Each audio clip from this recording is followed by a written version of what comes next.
You're listening to Thunderquack Podcast Network.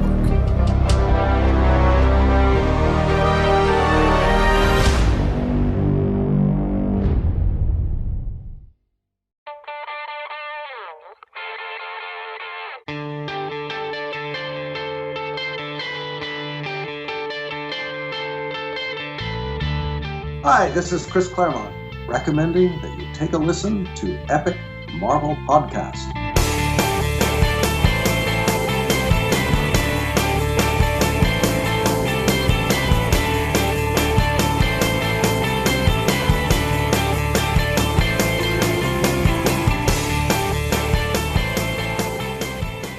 Welcome back to the Epic Marvel Podcast. This is Tomb of Dracula, episode 3A. Following the Tomb of Dracula Complete Collections, this is the Complete Collection Volume 3, covering a period of the Tomb of Dracula from 1974 to 1975. I am your host, Kurtis Findley. And I am your Tomb of Dracula co-host, Josh Tan. And we have an extremely spooky episode for you to tie in with Halloween. We've been doing this now for the past 2 Halloweens, talking about Dracula on the podcast. And so I'm glad that you're here again with me, Josh, to talk about Dracula once again. Oh, absolutely. Well, we're pot committed at this point. We still have 40 more issues and various tie-ins to go, so... That's right, and then after that, we're going to loop back around and do the Dracula Lives. So we've got a lot of Dracula content to keep us satisfied for many years to come here. So that's an important note I want to make. We're going to be talking about the Tomb of Dracula Complete Collection Volume 3, but we are only going to be talking about Tomb of Dracula. In this episode, it'll be Tomb of Dracula number 25 to 30, plus Giant Size Dracula number 3. We won't be talking about any of the Dracula Live stories, even though there is one story that ties into these issues here, but we'll talk about them another time. That's correct. Yeah, there's actually, they reference those black and white stories a couple of times. And it's kind of interesting to see how much of that is actually tying in, considering they were meant for a different audience, a more adult audience. Yeah, but it's great. I love it when they throw those little things in there. It's like they want you to buy the other titles, and oh yeah, how it works. Oh yeah. You know? Well, okay. So this is Volume 3, but tell me, Josh, what are people going to need to know before jumping into this volume? Besides reading the first 24 issues. Yeah, right. If they're not going to do that, if they're like, forget those issues, I'm just going to read this one book, what are the plot points that they need to know? The main plot points, our team of vampire hunters we've been following are kind of displaced. They're all kind of sort of going their separate ways at this moment. They all believe Dracula has been vanquished. Of course, he's not. He's operating kind of without their knowledge currently. One of the team members, Taj, he's gone back home to India, and we're starting to follow his. It's a subplot that's going to start to become the main plot, but that is another kind of storyline being weaved into here. And a small one from the last collection was a character called Sheila Whittier, not really seduced by Dracula, but he almost took a liking to her, didn't turn her into a vampire or anything like that, but is kind of living in her castle. And I don't know, she had a mutual attraction to him, but that's kind of all you really need to know about Sheila. And there's a lot more of her, even in these issues here that we're going to read. That's right. Yeah. Yeah, that's a good recap. You really do benefit from reading the other 2 volumes first, though. So this is not a standalone volume. Although, having said that, you can still jump into this because the way Marv Wolfman writes, he does a really good job of bringing people up to speed, no problem. So if you happen to just stumble upon this volume, go ahead and read it. It's still really enjoyable. I definitely agree with that, and that's really a testament to the way comics were written during the Bronze Age, especially, that I just don't think exists anymore. You really they operate under, any comic is somebody's first comic, and sometimes the writers would really go real heavy-handed. You get your 3 pages of filler to tell you what happened. This is different. Marv Wolfman is a guy who is so good at weaving in subplots and reminding you subtly throughout that, hey, this is still going on, that you really can jump right in and just start going. One of the things that is a benefit is that Tomb of Dracula doesn't have a long convoluted history at Marvel, so you can jump into this a lot easier than say even Fantastic Four at this point, because in the 70s of Fantastic Four, we've already got established villains and established plot lines and characters and such. Mhm. But Tomb of Dracula doesn't have any of that. Yeah, it doesn't have a lot of the crossovers. Yeah. It's in the Marvel universe, but it really not only gets to operate in its own way, but it's also basically in London for the most part too. So a lot of the primary Marvel stuff isn't happening there. Right. So Yeah. it does get to, at least at this point, it's still kind of operating by itself for the most part. Now, all of you who are listening to this podcast are probably, hopefully, are fans of the Epic collections. These Tomb of Dracula books are pretty much just Epic collections, but they don't call them Epic collections. They're called complete collections. Not sure why they decided to do that, but that's how it is. So the quality of this book is exactly the same as you would find in any typical Epic collection. It's really, really good quality. The pages of this particular volume are a little thinner than the previous two volumes because Marvel was going through a little bit of a thin page phase, but they don't feel bad. They don't feel bad at all. No, and that aside from the trade dress, yeah, you're absolutely right. And with the fact that they interweave those black and white magazines right in there, I mean, it really is complete collection. They do a really good job with it. I'm curious why they did it this way and not Epic. Maybe the subject matter, but it's hard to say. I mean, we are getting like, Killraven and some of these other, non-mainstream type characters coming in Epic collections. They just did Morbius, two of those, and they do the black and white magazine parts in those as well. So it is odd. Well, I think the Epic collection has evolved over time. That's true. When it first created, when the first Tomb of Dracula book came out almost 5 years ago, it would have been 5 years ago now that the first Tomb of Dracula complete collection came out. The Epic collections, they didn't include the more mature black and white material.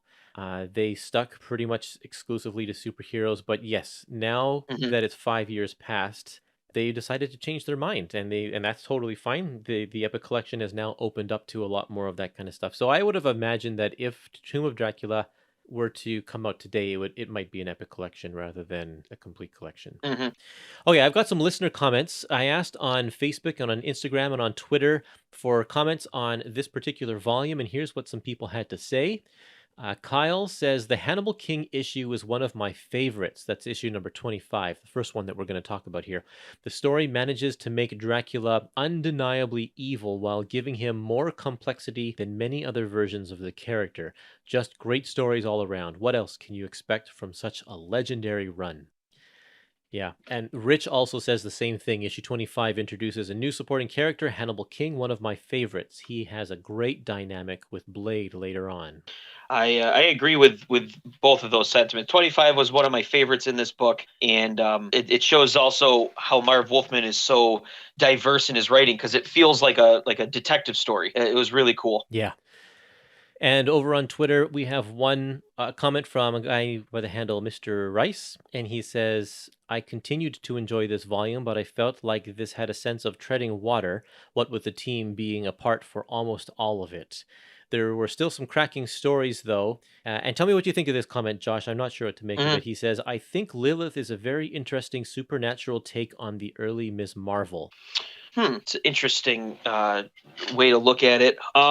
Well, I guess because I haven't read enough of Lilith to, I guess, make that comparison yet. I know she's in a Vampire Tales issue that we haven't read. Yeah. And maybe there's more to this volume that we also just haven't got to yet.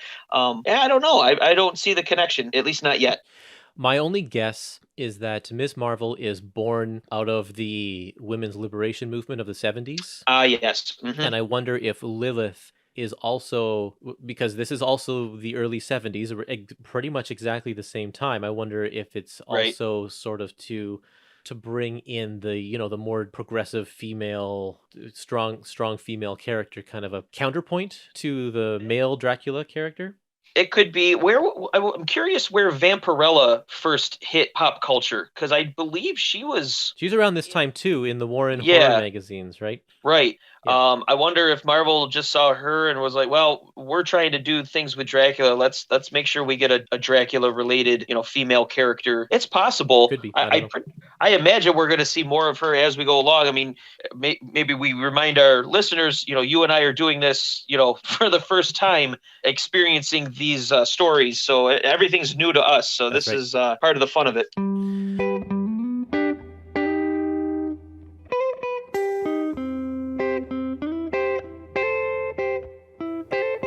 Today's episode is brought to you by Dying Breed Collectors. That's dyingbreedcollectors.com.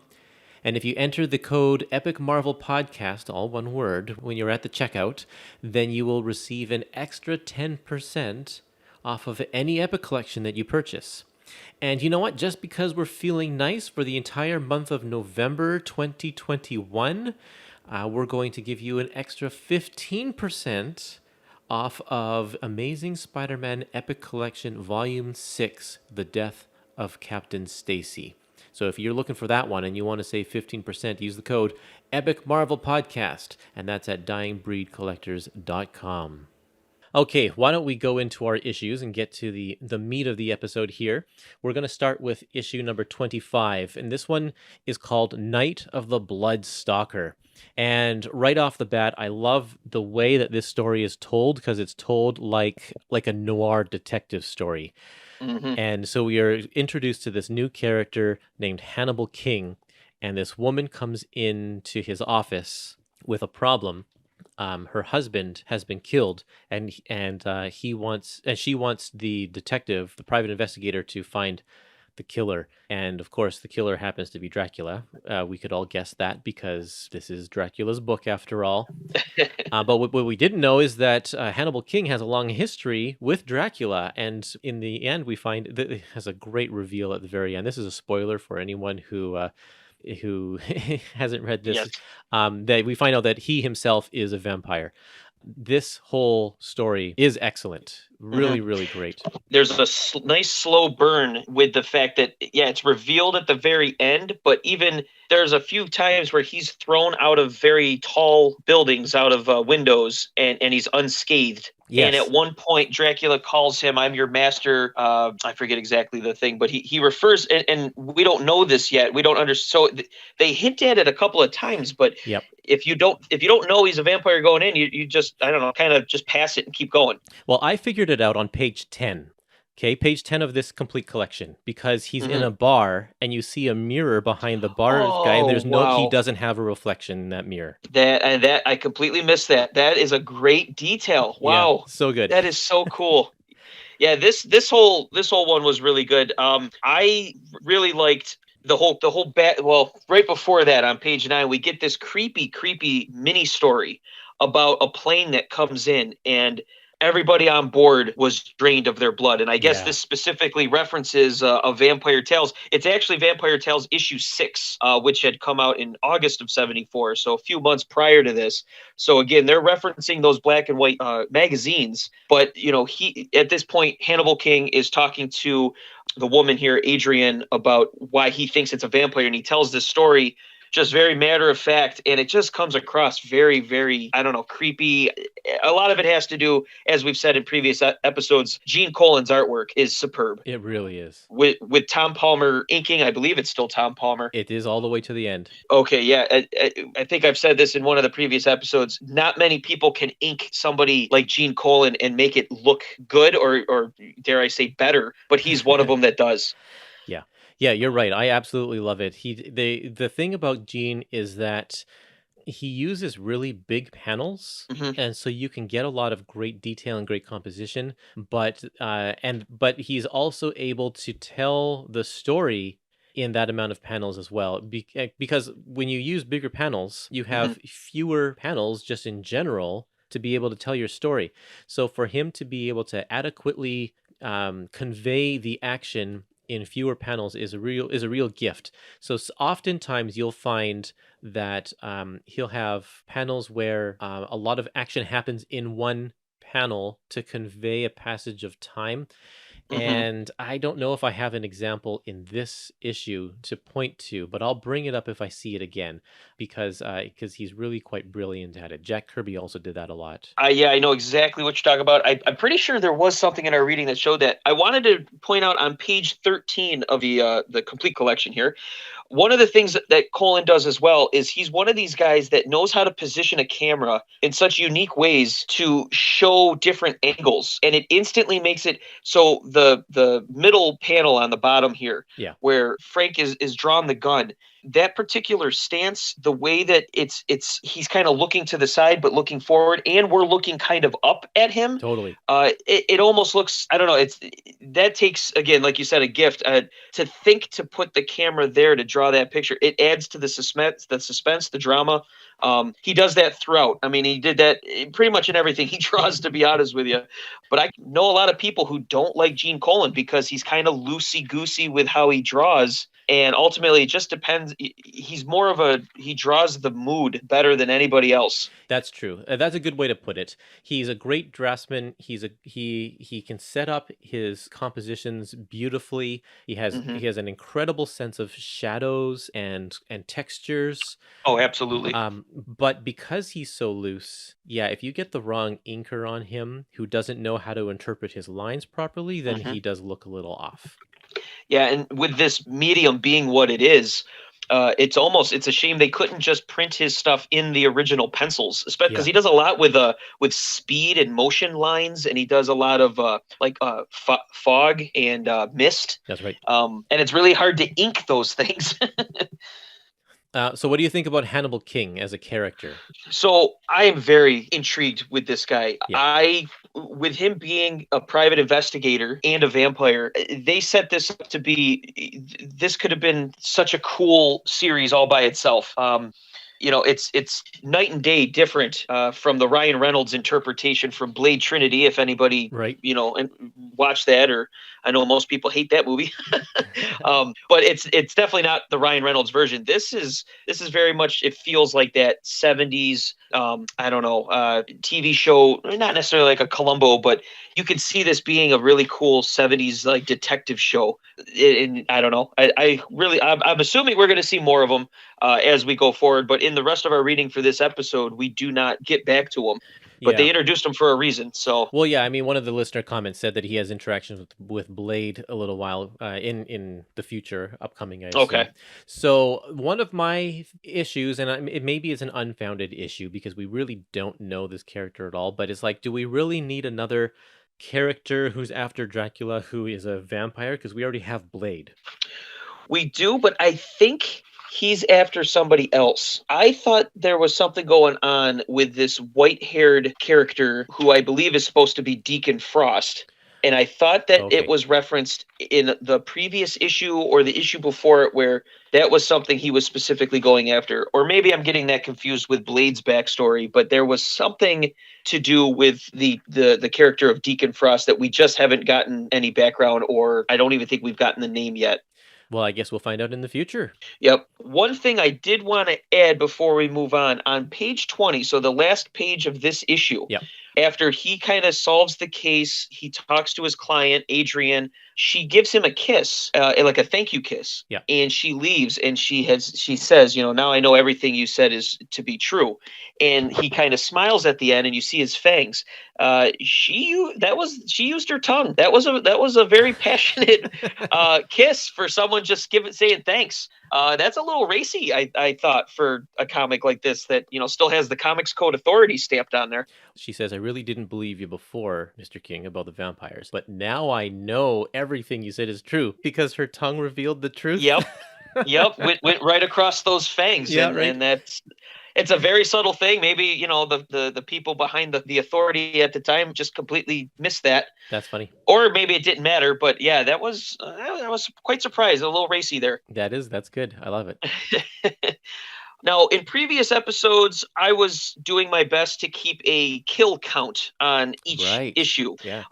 Now, in this one, we only had 3. It was 1 human and 2 vampires. This next issue we're going to talk about basically destroys my attempt at keeping this running anymore. So, and we'll talk about that when we get there. So this might be the last one I even bother with. Okay, let's do it. Giant size Dracula number 3. So Giant Size was running, right alongside here, and this was the time with Marvel where if something was popular, they tried to put as much out as possible. Master of Kung Fu, Spider-Man, a lot of these Giant Sizes were going nuts, and it was all for the most part original content. Yeah. So and it was quarterly. These were released every quarter. So it's quite hefty. I mean, they were really chugging along. So this one says it's 68 big pages. Yeah. But this story, I think, is only 30 some odd pages. The rest of it is reprints of old vampire-related stories from like the Atlas era and such. Oh, okay. And so we're not going to talk about those reprint stories. We're just going to talk about the Dracula story because that's the only one that is included in this complete collection. That is right. Yep. So the story we're going to be talking about, it's called Slow Death on the Killing Ground. And I wanted to just make mention that this is a different creative team. So the regular Tomb of Dracula is Marv Wolfman, Gene Colan, Tom Palmer. They've been chugging along. These side stories, this one is Chris Claremont. I believe he did the last couple. And we have the artist Don Heck on this one. He did the last one too, I'm pretty sure. I'm pretty sure, yes. And this is another artist that some people take them or leave them, and it's but they always talked how Don was the utility man at Marvel. He was able to just give him a story, he'll draw it up, he'll get it done. So, but in this story, we basically we're following this group of terrorists led by a woman named Elaine. She is a blind woman, also a sorceress. It's revealed she gets her powers and she gets blind in the process, but she has lived for centuries with nothing but revenge on Dracula as her goal. As we've seen a number of times here, everybody dislikes Dracula for some reason. In this case, he killed her entire family. In this story, which takes place modern day, she kidnaps Quincy Harker, who is at, it seems like a benefit, kind of like a black tie type of gala of sorts. And her people are torturing him for the Montesi formula. This is a formula that basically can rid the world of vampires. It cures vampirism. It has been introduced elsewhere in Dracula Lives stories, which is, again, the black and white magazine that we haven't gotten to yet. And I believe the Montesi formula plays a big role going forward. I believe Doctor Strange had something to do with this in the future. But basically, Elaine and Dracula, they fight.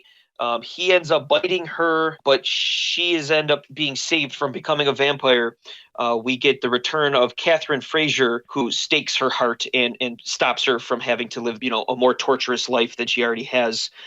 Catherine being a character Chris Claremont already introduced in Giant Size Dracula prior to this.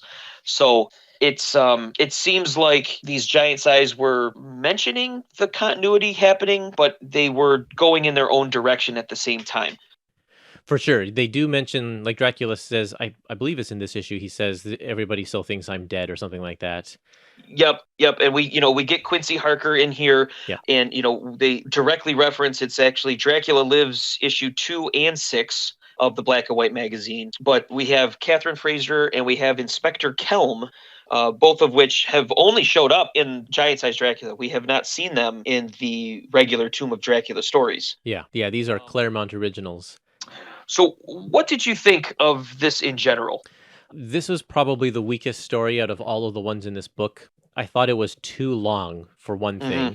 It was too long, and it had a plot that didn't feel very Dracula to me. I mean, the whole revenge story, sure, but she basically places Dracula in a series of death traps that he has to get out of for like half the book, and it's like, this just doesn't feel right to me. Yeah, it was. It's almost like they had a gauntlet devised that he had to go through. And there's, bright lights and lasers, and which of course he gets through. I will say the transition of the art style that we're used to with the regular series to this with Don Heck drawing, it is pretty jarring. Yeah. even with how he draws Dracula himself, he pretty much draws him as, just Vincent Price with a cape. Whereas, what we're used to, there's always a shadowy menace and mystery to the character. He's always, he always looks a little more monstrous almost. Whereas, this one, he just looks like a guy wearing a, very formal suit and a cape. And it's weird. It's a little weird compared to what we're used to. There are a few points in here where I really think that Claremont either had bigger plans and had to change them, or just didn't know where he was going, because this whole thing with the Montesi formula, it doesn't go anywhere. It doesn't go anywhere at all. It's like they make a big deal about it at the beginning, and then by the end, like they forget all about it. And so, like, why even bring it up? Like, why? Yeah, it was brought up, and it was kind of dropped, and it's not until the very end where he brings back his characters of Catherine and Inspector Kelm. I'm sure it's because there must have been something where you can't use the characters that we've been using in Tuba Dracula. And he still needed some people to be, on the trail or figuring out what the heck is going on. So, but in my opinion, they're both not terribly interesting compared to our regular vampire hunters we're used to. The one other thing I want to bring up is that Quincy is in the hospital, and on page 40, Kate comes in and is like, "You wake him up. I need him awake in an hour," or something like that, like because she needs some sort of special information. But we don't return to that at all either. And at the end of the book, it's just one little paragraph that says, How's Quincy? And she says, resting fine comfortably with no complications. Like, that's the end of it. Like, we don't get to see. It was kind of pointless for him to even be in the story altogether, I think. Yeah, I feel like we haven't read those black and white magazine stories yet, but if they really wanted to put the Montesi formula in here, I mean, why even include Quincy? Maybe they could have done it a different way. Maybe they just read about it in a text or something like that and just left it at that. If it was going to be so, I don't know, inconsequential, they basically just needed to get the ball rolling here with the story just to move it along. But they didn't even need to, though, because the story was moving along. This woman is driven by revenge for Dracula. They could have just stuck with that. No reason to tie in Quincy. There's no reason to have this formula or anything like that. It plays no purpose whatsoever. No, you're right. And on top of all that, at the beginning of the story, to get Quincy, you see how absolutely awful Elaine is. She kills everyone. She even says that the children and everybody else that are at this party, this gala, she orders them all to be murdered. Wow. And I looked over this several times. There's no number given. So this is why my kill count pretty much is done. Because this there could have been up to 50 people killed. We have no idea. And like you said, involving Quincy almost seems pointless, but then showing this, maybe that's why, to show how her desperation and the extent that she went to learn like her black magic and everything just warped her and really turned her into just as bad a person, I guess. But it still seemed a bit extreme. I mean, I don't know. I'm not sure where they were going with that part of it. No idea. I did also want to make mention this terrorist group brings up Allah, and it's kind of made a point that they are Middle Eastern, but throughout this whole thing they're colored Caucasian. So I guess that's just Bronze Age for you. They they drop little hints at nationalities or cultures, but they didn't go into any detail. Yeah, well, the color palette was very, very limited back then, so you can't get the range of actual skin tones that you could. So, like, Taj, for instance, is an obvious change. Like, he's quite a bit darker, but there's not really a whole lot of in between unless you go like the color of Shang-Chi, that bronze color. Right. And I know in the old Sergeant Fury comics, they always colored Gabe gray. Yeah. And which was like, what are they doing here? But of course, some of this is product of their times, but you didn't even have to make mention that they were Islamic or anything like that, because it really has no bearing on the story. Right. So that also to me just felt kind of out of place. It's like, well, they don't have to be that. They could be whatever, I don't know. It was a little weird to me. Yeah. Well, on the flip side of that, this next issue 26, we get a lot of Judaism in this story here, and that does play an important role. It's not just thrown in there just willy-nilly. Yes. It actually is very significant. So this issue is called Where Lurks the Chimera? And so we are introduced to some new characters. An old man whose name I forget, and his son David. The old man has a like a a pawn shop or a thrift store or something like that. Some sort of he deals with antiquities and such, and he's got this statue, the Chimera, which has the head of a lion, body of a dragon, or something like that, and or the body of a goat and the tail of a serpent. That's what it is. So these people come in and attack him and try to steal it, but it breaks into parts, and he's left with just the tail of the Chimera. And Dracula apparently is on the lookout for this thing too, coincidentally, at the same time. So they're all, and so David, the old man dies, and David the son gets the tail end and gets thrown into this big long adventure that he knows nothing about, and he meets up with this other woman who is going to help him, or is that in this issue? Yeah, who's going to help him track down the rest of the Chimera, and her name is Sheila, and she's the woman that we already have met in previous issues. Yep, that's the return of Sheila to the book. And the Chimera is, of course, based on the mythological creature. Yep. And we are told that whoever owns this complete statue basically is granted ultimate power. And of course, that's kind of kept a little vague, because we just need to know this is our, MacGuffin of sorts for the next couple issues, few issues. But I believe that David's father here is trying to hold on to it to keep it out of the wrong hands. But the wrong hands are absolutely, they know all about it. And we actually have a couple interested parties here. It's actually not just Dracula, but we also see this mysterious organization of some sort is also going after it. So David's caught up in this, like you said. He's caught up in, he's got the tail. He doesn't know Sheila has any connection to Dracula, and he's out the door with both Dracula and this mysterious organization, basically, coming after him. We get a big info dump on page 65, where David goes to this kind of old crone type of a character, and she tells him the history of the Chimera, how it was forged 30,000 years ago from metals no longer known to man on an island called Atlantis.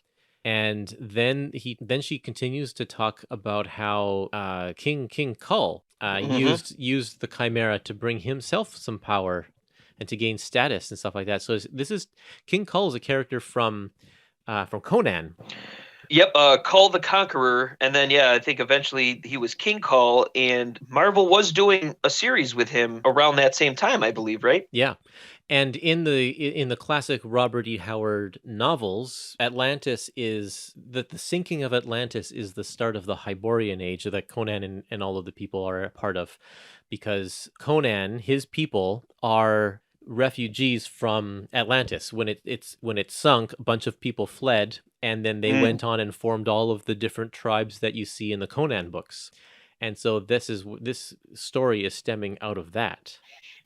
So that begs the question for somebody like me who has not read that stuff. Where does all this fit now? I know that Marvel has Conan rights back, at least comic book printing rights.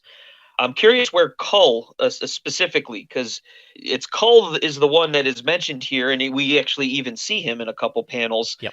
Is there the possibility of like Kull complete collections? Is there even anybody who wants those? But I'm curious with this having that direct link. And then my further question would be, Tomb of Dracula, the continuity does firmly sit within our Marvel universe proper, the 616 universe. He eventually has crossovers with Doctor Strange and Brother Voodoo and some of the others. We've already seen him with Spider-Man. Yeah. So is this then the Atlantis eventually that has to do with Namor and all that? Or is this Atlantis different? This is where it gets a little confusing on the whole who owns what and what is Marvel talking about here specifically. That's a very good point, because of course Atlantis in the Marvel universe is very firmly established by this point because of Kirby's Fantastic Four. But we also have, this second Atlantis. And I don't like Conan. I'm pretty certain I haven't read very much Conan at all, but that's not the same Atlantis. And I know Marvel also then eventually does a lot more with Lemuria, which is supposed to be either, and I may be getting this wrong, but a sister city, or it's related to Atlantis, but it was different. But I know that had a lot to do with Atlantis Attacks, the big crossover in the '80s annuals for Marvel. Right. And I don't know. I'm curious. Like I said, if this is technically not canon now, or how that works. I mean, it works for us because we just need a cool story, and they absolutely delivered it. The idea of the Chimera is really awesome. But I'm just curious where, of course, they weren't thinking of this stuff, when they're writing it. They're just writing a cool story. So. Yeah. Well, but it's kind of fun to look back at it. Yeah, and we could go back and forth on this forever. And because we have, 70 or 80, probably almost 80 years of continuity now for these stories and comics, is like, we can't even bother trying to reconcile everything. Nope, not at all. Yeah, it's really tough. But at this time, Marvel, it was still new enough where they were able to have a pretty tight continuity. But yeah, I don't know where it exists nowadays. I'm not terribly up on my modern Marvel at all. So I'll just take this as what it is and just assume Namor and Conan are related somehow. Well, and then if you turn the page onto page 66, we see a king, and I wonder if that's supposed to be like a King Richard or King Arthur or something. King like Arthur, that, possibly. Something. So I wondered the same thing. Myths. I had a couple notes here that I wanted to bring up on page 58, talking about Gene Colan's artwork. That second panel, that close up of Dracula's face and his eyes all bloodshot, very well done, very creepy. And right next to it on the next page on 59, the first panel, is a perfect example of Gene Colan. He's doing the transformation Dracula into the bat. And a lot of times he does this like middle transformation where it's sort of like a man-bat type of looking thing. Totally. And it works so well. It's so creepy. But this is one of his very fluid. I mean, it's hard for even the colorist, I think, to make the right decisions here. Right. But that's because of how his style is. And it was something I remember as a kid never liking Gene Colan. And man, did I really come to appreciate it as I got older. You really see what he's doing there. Yeah, and there's that bottom panel where in the same page where Dracula's looking over his shoulder and half of his face is in the shadow blending into the black background. It just looks so nice. And his eye is still pink there. It just it's very his skin is gray. He just looks so good in these stories. A couple things that they do here. So we have a continued subplot with Taj, who, as we mentioned, is back in India. And we get mentioned on pages 56 and 57. Marv Wolfman just touches on it briefly, reminding us all Taj is there, and he's there to speak with his wife, who we haven't met yet. So they're reminding us that that's where Taj is. And then on page 62 and 63, we're introduced to a new subplot, this one dealing with Frank Drake, who he recently, I think, had kind of a, I don't know if it was a falling out with Rachel Van Helsing, but I think he had kind of a crisis of conscience where he's kind of, well, what do I do now? Dracula's dead as far as he's concerned. Yeah, he gave up his whole life. In fact, he was about to kill himself before in those early issues. Yep. And because he had no direction and didn't know, and he had lost everything, and so now he's kind of back, not really knowing what to do with himself. Dracula gave him purpose. Exactly. And he certainly, him and Rachel had a thing going there. And he feels that there's nothing for him now. This mysterious woman kind of meets up with him. She is from his cousin, who we made mention of, who we tried to get money from way back in issue 1. I totally didn't remember that. Yeah. It's kind of cool that they have such a deep callback to further this character along. But he's off to, what is it, South America, Brazil? Brazil, yeah. Yeah, with this woman who, very strongly persuades him to come along with him.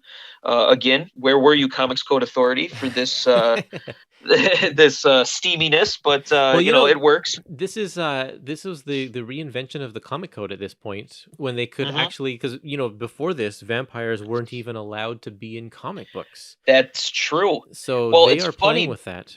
Because with this, just those final 3 panels where they're embracing, they kiss, And he's like, man, I need to really be convinced. And then you see his towel fall on the floor, and you just see his foot there. Yeah. I mean, you think back to that famous Steranko page from Nick Fury. Nick Fury, yeah, right. With him and the Contessa, and how they had to be even crazy more subtle than this.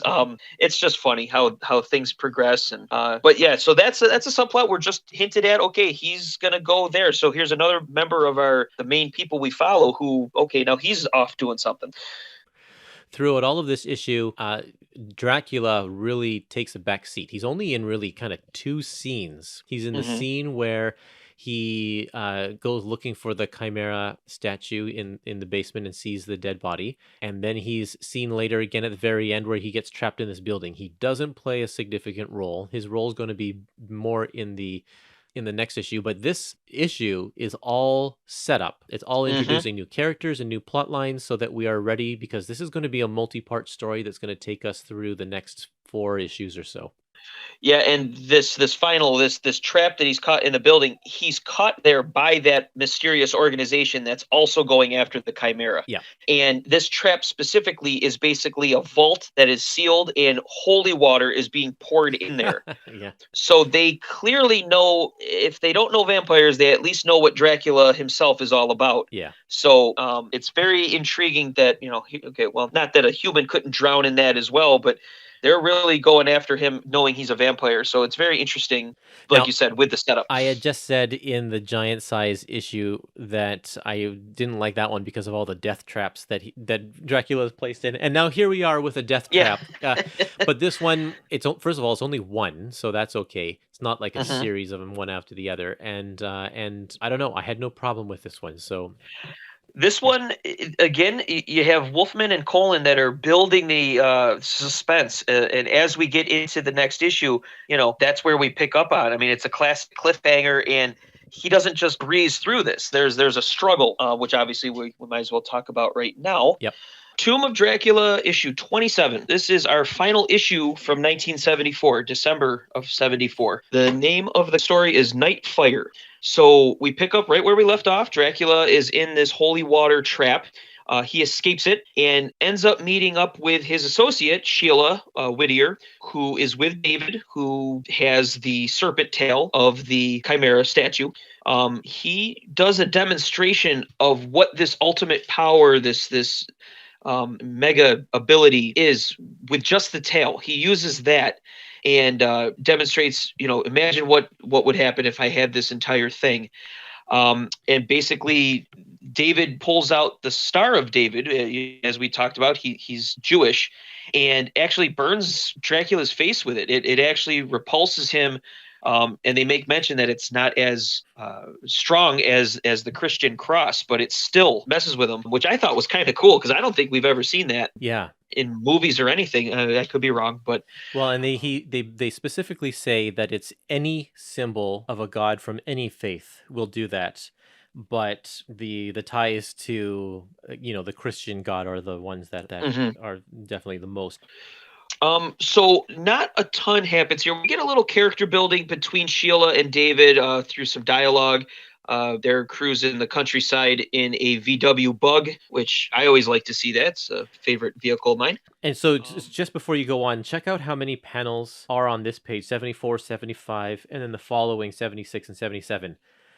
There are a lot of panels here, because usually he breaks his page up into like 4 or 5 panels, but this one has more like 7 and 8, and there's a lot of dialogue because we are building up these characters that we're being introduced to. So we have basically 4 new characters. I'm including Sheila because we pretty much don't really know her anymore, that we all really need to know in order to make this story make sense. Correct. And to help build us a emotional connection to both Sheila and David. Yeah. As we move along, as you said, a lot of our main players are not featured in this trilogy of the Chimera trilogy here. What I wanted to ask you, because I found this confusing, when he displays a fraction of this power by just holding the serpent tail portion of the Chimera, what exactly is it that he's doing? He creates a fiery chimera image in the sky, and then it affects Taj in India on pages 81 or 79 and 80. Great question. Yeah, I Is don't that what's really happening? know. It is what's happening. I don't know exactly what this is, and I suspected that based on issues that are coming up that we're reading in that we're going to talk about in this issue, that there's some sort of deeper connection between Taj and Dracula. Okay. But I don't really know, because they're very, very ambiguous with the kind of power that this statue brings. Right. And that was the thing. I mean, we're talking about Dracula, and the Marvel Dracula is pretty powerful. I mean, he can raise the dead if they're already under his thrall. He can hypnotize people, make them do stuff out of character. Of course, turn into a bat, a wolf, mist. He just is super strong as well in general. Yeah, he is a very powerful guy. So I guess I was maybe expecting. I mean, I don't know. I was expecting maybe earthquake could open up. The earth could, he could really do some crazy damage, and I guess this sort of does that. But I don't know. I guess I was expecting something else. Yeah, I think that the only thing that you can see is that this fire apparition sets fire to the village that he's in. And both times, I mean, this thing is always in front of the moon. It's kind of hard to really tell, but the chimera head is right in front of the moon in both places. Yeah. So I don't know if it has a tie to the moon itself, or if that's just to show us how, you can see the moon from any hemisphere or whatever it is. So if that's the idea there, just to connect us back to Taj a little bit. But it was interesting. It just was confusing. I guess in England and India, you could see the moon at the same time at a certain part of the night. Okay. That was going to be my other question, Yeah. actually. Does that make sense? If you were in New York, this would be an impossibility, but I think it's possible. Okay. Okay, so that's interesting.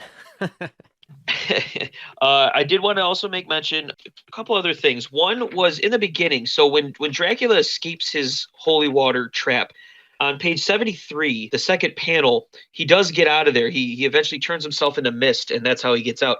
We see this, Dracula racked with pain. He's screaming, and all this steam is coming out of his one eye socket. I thought we were going to end up seeing him actually physically impaired, maybe blinded in one eye, or have an eye patch, because it just seems kind of odd that they specifically made the steam come out of that particular part of his, body. Very true. Of course, I wasn't disappointed or anything, but it seemed like, oh, okay, wow, that really messed him up. But then it seemed like he was fine afterwards. So I would have liked to have seen that actually have done some damage to him. That would have been cool. Yeah, there's a certain amount of regeneration, I think, that happens when he goes to sleep, right? Oh, yes, of course. Which is weird because he's undead, but right. The other thing I did want to make mention of, too, on page 74, so we briefly just touch base with Quincy Harker and Rachel Van Helsing, and it's subtle, but you do notice her face is still pretty scarred from the previous volume we read when she got messed up there. I do like that kind of sense of continuity. I like the fact that they're not going to just, I disguised it with makeup or something. Like, no, it's messed up. Like, this is what happens when you hunt vampires. Quincy is, always in a wheelchair. Here we got Rachel that, her face is scarred forever now. It's become a very important part of her character. Yeah. And I like that, because then you instantly, when you have a scar on a person, you instantly there's a story there. There's history there. And that's I like that kind of thing. Yeah. Like I said, my kill count is over with. I'm not doing that anymore. So what did you get up to? Basically after that giant size Dracula #3, it kind of killed it for me, because then I'm reading these other ones. I'm getting caught up in this story, and then I'm like, oh, I got to go back and count. And then I'm like, I'm already don't have a number anymore, because they didn't give me Claremont didn't give me a number. It's Claremont's fault. Did you have a total, though, before that giant size issue? Prior to that, I had, let's see. It was our first episode. I had a total of 28, approximately. Okay. Which included vampires, and we saw Dracula die twice. And then in after the second complete collection, we had a total of 34, and 2 goats were killed. So we were there. And then the ambiguousness of who Elaine killed it kind of just turned me off from trying to keep count anymore. Because if that happens again, I'm going to lose my brain. That's right, and it probably will. Yeah, that's how I have a feeling. That the fire chimera in the sky burned the entire Yeah. town down. So who knows who got killed in that? That's exactly it. I don't know anymore. Yeah. Okay, enough of that then. Okay, let's go on to issue number 28. This one's called Madness in the Mind. Let me tell you, this is my favorite issue that we're going to be talking about today. I'm just double checking my notes. I think mine is the one right after this. Okay. Yeah, I mean, both of them are really, really good. So this one, though, is a story about Dracula coming face to face now with the awesome power of the Chimera. And he has been captured by this mysterious organization. And in fact, David has as well. David and all of our cast has now been brought together into this one room. And what I love about this issue is that everybody's nightmares or worst fears or whatever you want to call it are brought to life.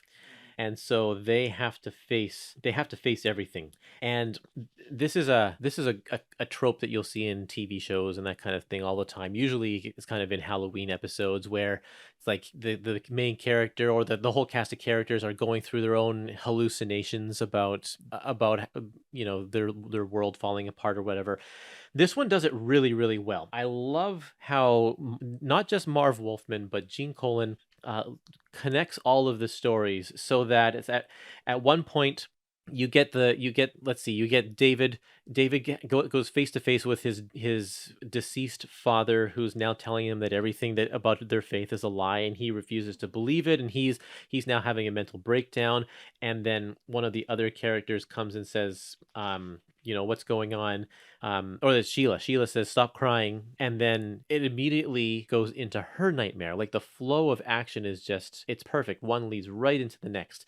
And then we get her story and about Dracula. And then it leads directly into Dracula's hallucinations. And it leads directly, or I think he's the last one actually, but I love it. Yep. And there's a subtle visual cue that Gene Colan does every time there's a hallucination. All of the borders of the panels become diagonal or ajar slightly, so they are not straight. So every time you see a hallucination, you get those panels that are askew, and they're kind of overlapping each other a little bit, just to tell us that there's something not right about this scene. The guy's a genius. Yep, it's brilliant.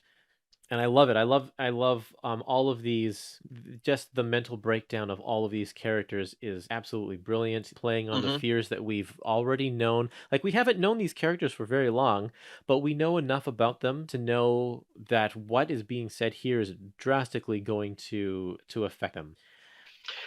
Now, one of the things we did fail to mention about David is, yes, him and his father are, very ensconced in the Judaism.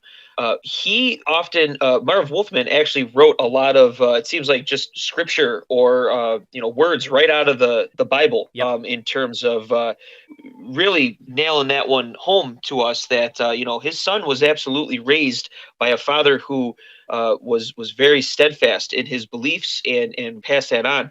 And his particular dream nightmare sequence here on page 96, is this him in front of the burning bush? Is this absolutely his faith being truly tested as part of his nightmare here? Is that what that is supposed to be? I think that is, and in fact, the first scene, it looks like maybe he's supposed to be, a refugee from the Garden of Eden with the sheep's clothing or whatever, and then you see the burning bush, and even the words here say, "I am the God of thy father, the God of Abraham, the God of Isaac, the God of Jacob."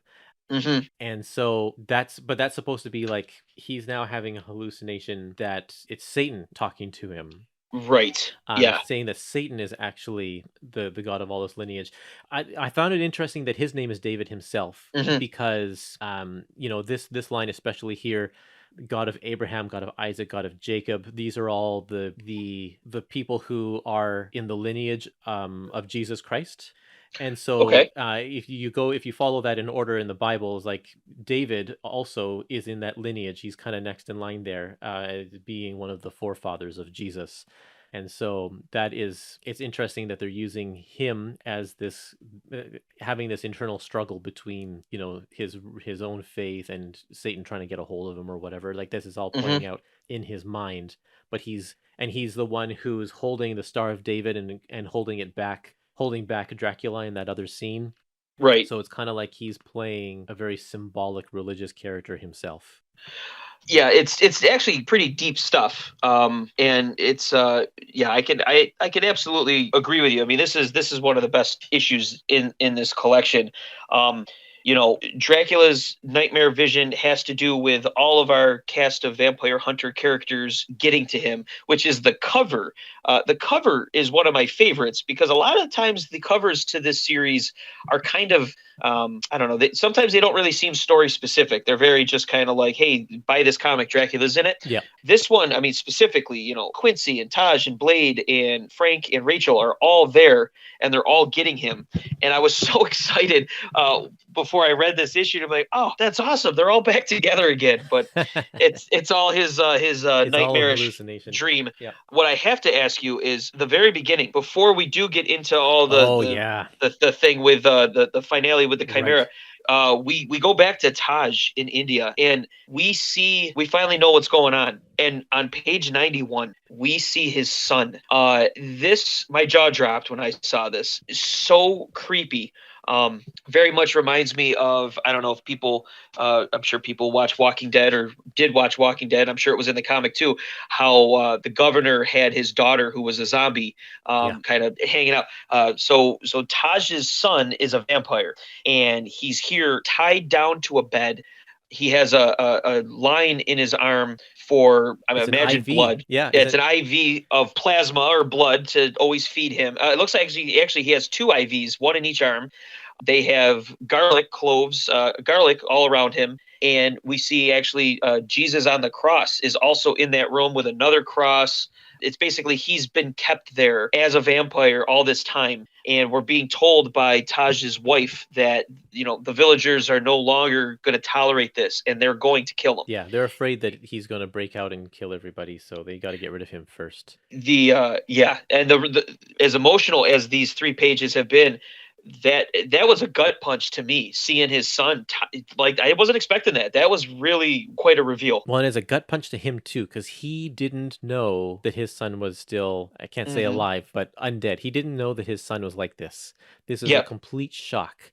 And so you feel the pain and agony. And he's mute. He can't say anything. So he has to express it all of his anguish in his body language, which, again, Gene Colan portrays really, really quite magnificently. Yes. That's how we started the issue. And then we finished up our Chimera story. And wow, that was just, that was something else. Yeah, and then they don't go back to it. I'm like, holy cow, if I was reading this monthly, it's like I would have been a little bit more interested in that than this here. Well, and that brings me to my point on the Chimera story. It does kind of fizzle. We get this cool, the dream sequences for these 3 characters, the nightmares. We never see the Chimera's full potential, and then Sheila grabs it and just smashes it on a wall. Yeah. And she just simply says, I did that for everyone's sake, for your sake, for the world. It doesn't belong to anybody. And then her and David walk off together. She's officially done with Dracula. I don't know how much we really knew of her attraction or fondness for him. And vice versa. We didn't really know how much he maybe truly cared for Sheila, being just a mortal woman that he shouldn't care for. And they leave, and it almost looks like he's left heartbroken, which is also kind of surprising, to see this ghoulish, supervillain that we've been following here have a heart. But I was really hoping the Chimera was going to survive this. I mean, and you see it shattered into tiny little pieces. It would have been cool if other writers or artists picked up on the Chimera stuff. I thought it'd be cool just to see it on a bookshelf at Doctor Strange's sanctum. It would have been a cool little nod to, because I'm sure he has all sorts of crazy stuff in that place. So yeah. But yeah, it's gone forever now. So the other thing that we don't find out is who the mysterious organization is. True. I have my suspicions because we get to hear the voice of the person who's in charge, And they're using the same little, let's see here, on page 92, where we see the Chimera statue and we hear the voice, and the speech bubble is in this wavy outline. That's the same visual trick that they used once Dr. Sun became a disembodied figure. He was just a brain in a jar. And he could still talk, and they use that wavy outline here. So wonder if he And we get hints of that this mysterious organization has ties to either China or the Orient of some sort, with the guards, the ornate kind of statuing that we see, and one of the people he sent out there, Mai Ling, or I forget her name exactly, but she's clearly Asian. Yep. So I believe you're right. I believe it is going to have to do with Dr. Sun, but we don't at least get to in figure that out. Yeah, in our readings here so far, no. But if it is indeed that's another cool, subtle way that he's continuing them along in his Marv Wolfman in these stories. Okay, Tomb of Dracula, issue 29. This one is called Vengeance is Mine, Saith the Vampire. So this is basically our, follow-up to the Chimera storyline. Dracula is basically obsessing over his quote-unquote breakup with Sheila. And at the same point, we see Sheila and David together. David decides that he's going to go kill Dracula while he's sleeping. Yeah, good plan. Yeah. We get a full flashback to Taj, his wife and his son. What happened to them? They're running with, it's revealed, was with Dracula and other vampires. And it also shows us Taj's first meeting with Rachel Van Helsing. So this subplot's been running for the past, 6, 7, 8 issues.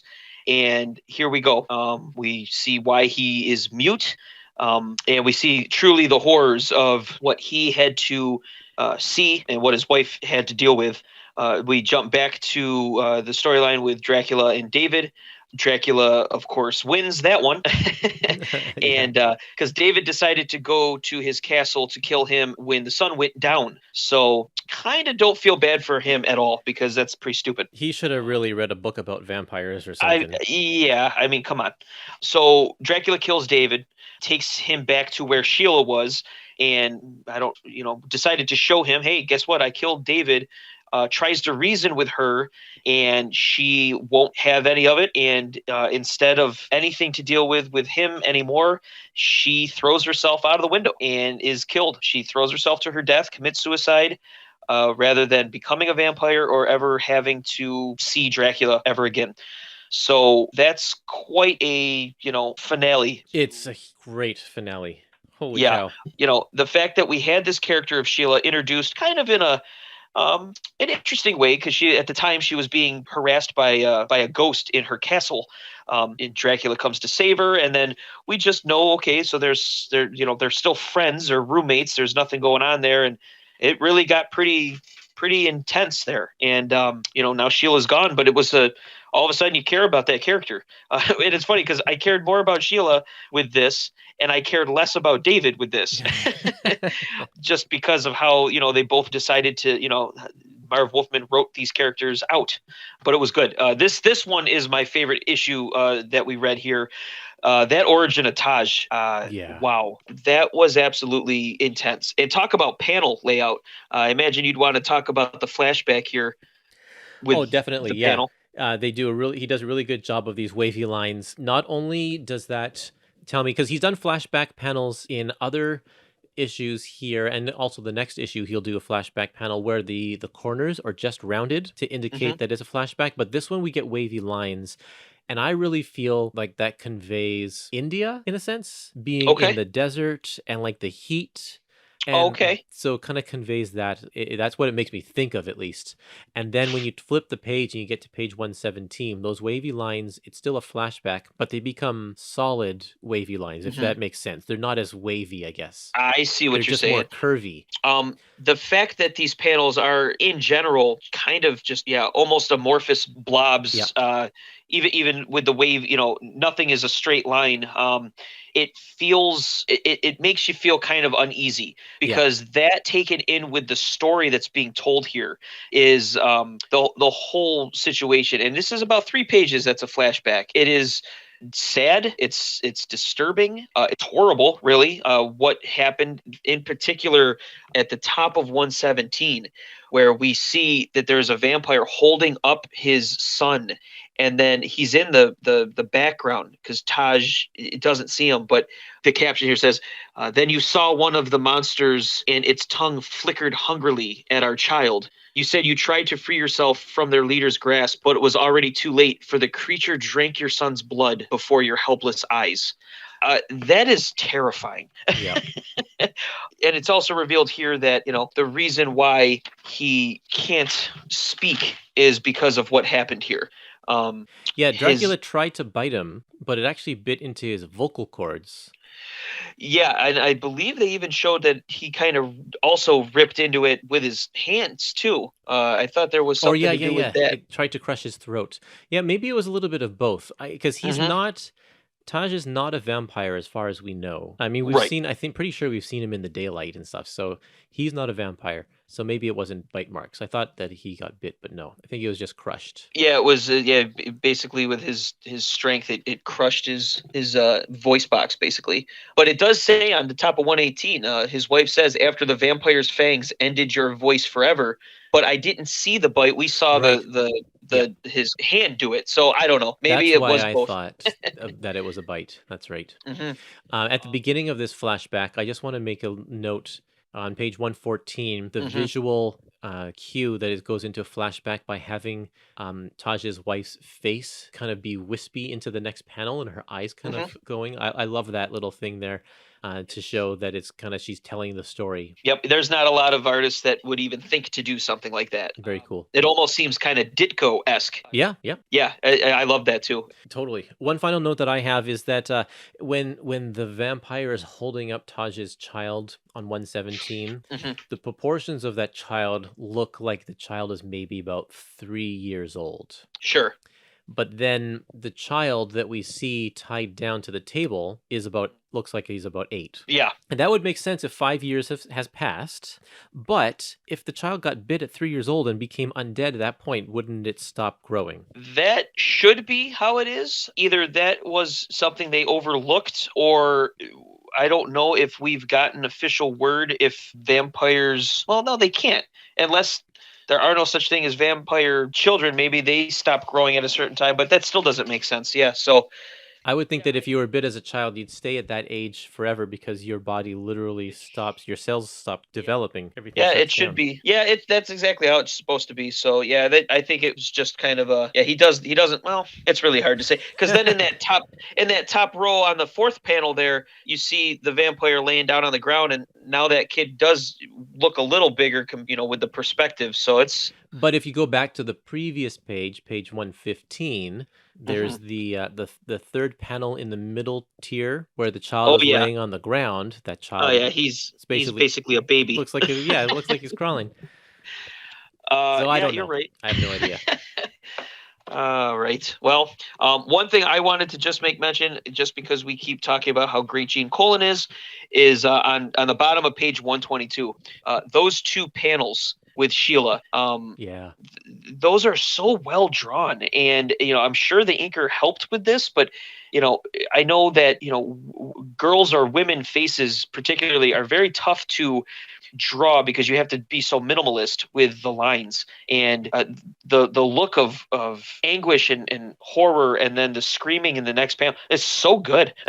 Yeah, I would be surprised if he didn't use photo reference for some of these panels. It looks like a photo drawn. I mean, it's that good. So yeah, I just wanted to make mention of that because it just looks so great. Absolutely, really does. Okay, the final issue we're going to talk about today is issue number 30, Tomb of Dracula 30, and this issue acts sort of as a coda or an epilogue of the previous story that concluded in the last issue. It's called Memories on a Mourning's Night. Mourning, M-O-U-R-N, because Dracula is now mourning the loss of Sheila Whittier, whom he apparently loved.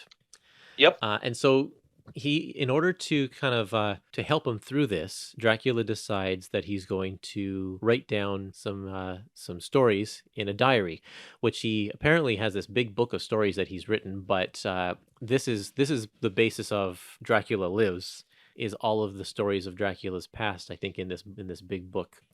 So we get three tales. We get three tales of Dracula from various different ages. The first tale is the tale of this woman who is married to a baron who is in line to be a king. King? Is it king? Can't remember. Anyway, leadership of some sort. He's in contest with another baron of equal importance, and so one of them has to defeat the other. So she arranges for Dracula to kill her husband so that this other guy, it's a power play on her part, so she can be with the more powerful person, but it all backfires on her. Second story is a story of a little girl who is blind, and her parents have a domestic dispute that ends up with the mother being shot, and Dracula, who formed a little connection with the girl, goes in and kills the husband, thinking that he is avenging the little girl, but in the end, the girl was just so innocent, doesn't understand what's going on, and hates Dracula in the end, which is an interesting story. We'll talk more about that later. And then the third story, maybe the most significant out of them, looks like the very first meeting between Blade and Dracula, where Blade comes under the guise of wanting to be a partner or like a hired hand for Dracula, and says, you got to meet my other friends who also want to be part of your crew. And they lead him into a cave and try to kill Dracula, but it doesn't end up going the way that Blade had planned. So the three stories were specific to Dracula being still broken up with Sheila's death. He's writing basically in his diary of three other times he either failed or was played for a fool.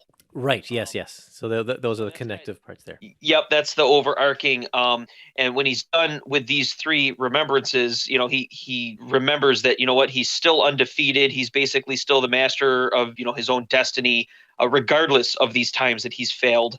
And it ends with him laughing defiantly into the night. But the thing is, he fails all the time. Every issue in this series is like he tries to kill Harker and everybody, and he always fails. There's a moral here, you got to keep moving on. You can't let your failures stop you, and that's what Marv Wolfman wanted to tell us. That's right.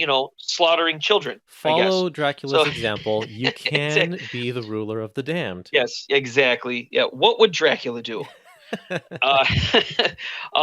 What of these three stories? So that first one that has ties to World War I, because it has to deal with Otto von Bismarck, and they explain how eventually he was assassinated, and that started the First World War. So that kind of puts it in that time frame. I'm not up on my World War I history enough to have recognized. I mean, I knew Bismarck was a familiar name, but yeah, this is interesting. I love it when they do that. They take real life events and show how Dracula's influence actually got the ball rolling on some of these big disasters. And I aired, it was they say at the top of 134, it was Bismarck's policies that led to World War I, because it was the assassination of Archduke Francis Ferdinand, who they say was the thing that started the catalyst that started World War I. But yeah, that was the whole thing that was going on with that Liza Strang woman.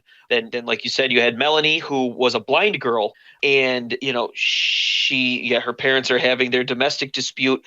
She has a run-in with Dracula prior to anything happening to these, and he similarly here takes a fondness to this little girl in terms of just he sees the innocence in her, and is actually kind of warmed by that. He's not going after her to kill her or anything. And he hears a gunshot go off inside the girl's house, and the husband did something kind of on accident, but he clearly killed his wife. And then Dracula kills the husband because your daughter would want you dead, knowing what you did to her mother. But this turns on Dracula because the little girl says, "How could you kill my daddy? I love my daddy," and is punching him. "I hate you. I hate you." At the bottom of 137, there's actually a pretty powerful, just silent panel of Dracula just standing there and taking the hits as she's punching him. It's amazing. That was really again, another very disturbing little story here, but it showed that Dracula shouldn't care for really any humankind in anything more than, hey, this is lunch. And we got another story here where he took a fondness to a child. But even more so, he thought he was actually doing the right thing, right? By killing the father and bringing about vengeance.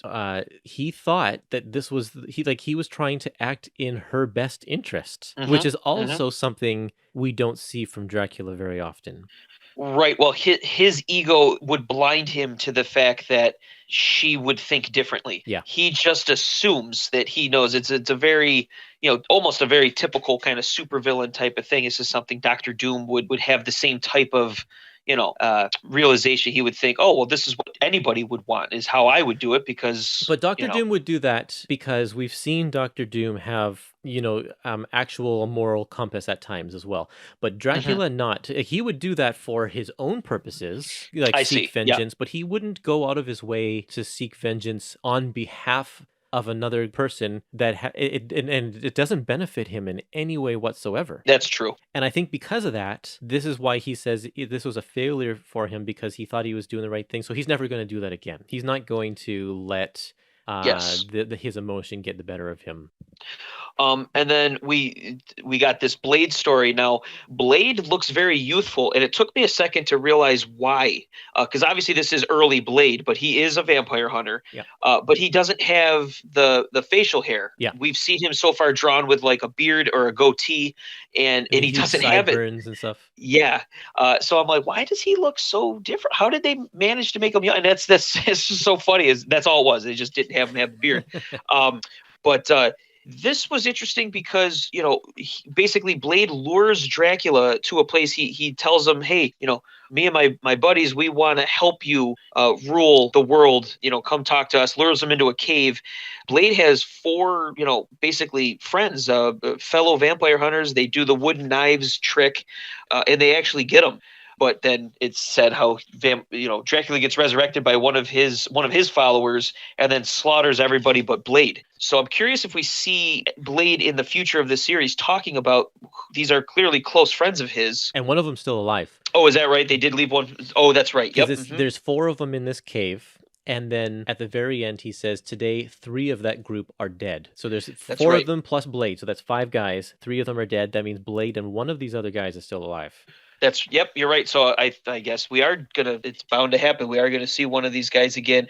And it does show that one of these guys are the inventor of the wooden knives. Yeah. And we later see that's clearly Blade's go-to weapon in this series. So that's a cool little, not necessarily origin, but a cool little character beat that was something that he got from these guys. So of these 3, which one was your favorite? Definitely the middle story. I really thought that it showed a lot of Dracula's character through what he did with the little girl there. I definitely agree with you. I'm curious if we'll get another one of these little early Blade stories where he finds his green shades. Yeah, that'd be good. Totally. Wow, there we go. So we've gone through half of the book, not including the Dracula Live stuff. We've gone through half of the content talking about it today, and we'll be back next week to talk about the next half of this. But and I haven't read ahead yet, so I don't know what's going to happen. But let me tell Neither have I. I am very excited to learn more about Taj's son, because they left that hanging right now for us. So we don't know what's going to happen. That, and I want to know what this South American trip is all about with Frank Drake. That was left just teased. Yep. And I don't know. Why would he be going there? I'm curious how that's going to tie in. So Marv Wolfman does a very good job with this series to keep you humming along. Clearly, it's a fan favorite series for a reason, and this is part of it. It's very much so many moving parts, and he does a great job at teasing stuff to keep you interested. Yeah. Well, Josh, thanks again for joining me on this episode, and we'll be back next week to have more Dracula talk. All right, sounds good. Thanks for having me.